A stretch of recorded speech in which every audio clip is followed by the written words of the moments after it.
Excuse me. Gotta smoke. Alright, so today I'm going to be yapping about the film Isle of the Damned. I don't know if you can see it there. There we go. Isle of the Damned. And if you can't see a theme going on here and behind me, pretty much the filmmakers are obviously gigantic fans of the Italian cannibal genre. And that's what this film spoofs, I would say. Now, to me, there's a difference between a spoof and someone paying a tribute or homage to a genre. This is a spoof that has a tribute at heart. Because a spoof to me makes fun of a genre, and it seems that that's what they're doing in this movie. They're making fun, but with the intentions of a tribute or an homage film.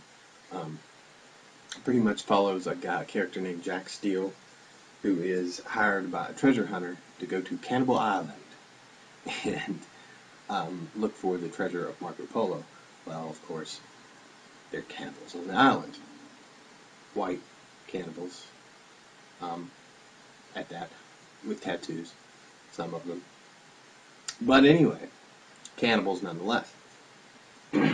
Now,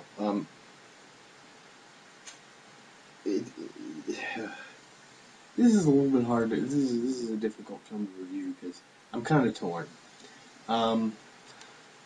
When I say spoof on the Italian cannibal genre, I mean, these guys went all the way. They, if you've ever seen Cannibal Ferox, the DVD, if you have this and you put it in, when it starts, there's a warning that a female reads, and it sounds like she's in a warehouse somewhere. Well, same thing in this film. There's a warning, and it's really echoey. I thought, well, wait, did I put the right DVD in? Is this Cannibal Ferox? What am I watching? They took on fake Italian names for the actors and directors. Director Antonella Giallo. I mean, come on. And the audio, the dialogue, is overdubbed horribly, on purpose, of course. Pretty much the actors just, moved their mouths. Who knows what they were actually saying on set? Probably horrible, awful things.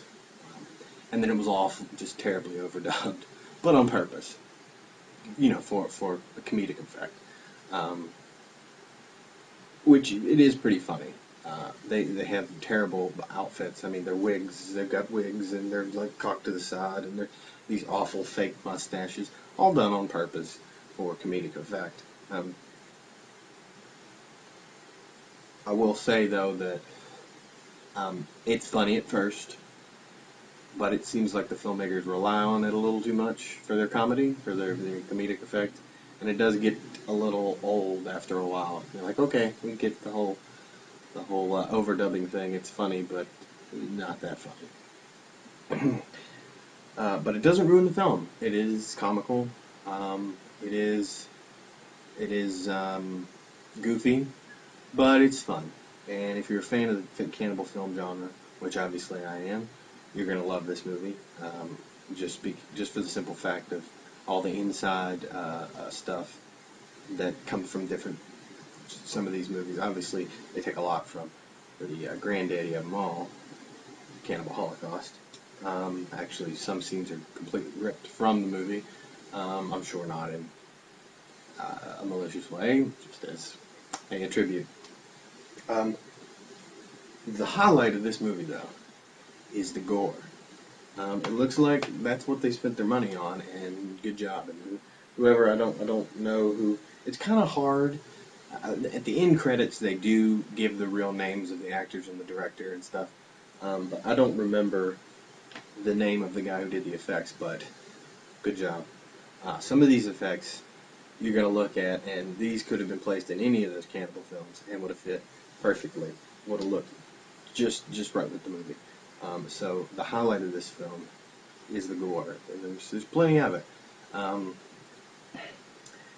My only problem is they do seem to rely on the overdubbing for the comedy, and in the middle slows down a little bit. You got a good start and a good end, but the middle, the second act, which to me in a movie should be the strongest, um, because that's the bulk of your movie is the middle, and it seems to lack here in this film. But like I said, if you're a fan of the cannibal film genre, definitely check this out. You're gonna dig it. You're gonna laugh. You're gonna see a lot of things that you've seen in the other films, and they're, you're gonna get there's some inside jokes there that you're gonna understand where most people won't understand.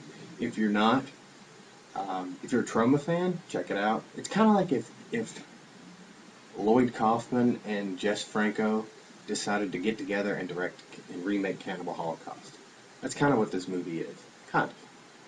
Not really. But anyway, features on the disc. Oh, by the way, the soundtrack's awesome. Whoever did the score, it says Kobold, but I'm sure it's some dude. I don't know. Um, you have a fake interview with the fake director Antonio or Antonello Giallo's son, Luigi Giallo, which is just plain stupid. There's a commentary. It says here by Jack Steele, but it's actually introduced. The guy says, "Hey, I'm so and so. I did the voice for this dude for this movie. Here's my cousin Clarence." I couldn't listen to 5 seconds of that fucking commentary. I was done, over with. It was the most retarded thing in the world. Um, and there's also, it doesn't say on here, oh yeah, a promotional mini documentary. This one actually shows the real filmmakers um, at a horror convention. You can figure out which one. I think they don't say it for a reason. I don't think they had permission to film there or anything and use it. So they bleep out the name of the convention. But if you check it out, and you can probably figure out which one they're at. Selling their swag, trying to push their films. Um, just kind of them being at the convention. Nothing really too much about the movie. Um, and that's one of the main problems with the DVD. I do think that they should have had a real commentary on there from the real filmmakers talking about the actual movie instead of some guy saying, "Hey, I did the voice for this movie." And he says this German movie. It's a German movie. He doesn't even, I'm sure that's also fake too. But Isle of the Damned. Check it out if you like cannibal films. If you don't like cannibal films, if you're a fan of goofy Troma movies, check this out. If you're a fan of neither, I would say stay away from it because you're probably not going to enjoy it. It's a little too silly, probably for people that hate Troma or hate cannibal films. So, cannibal fan, check it out. Troma fan, check it out.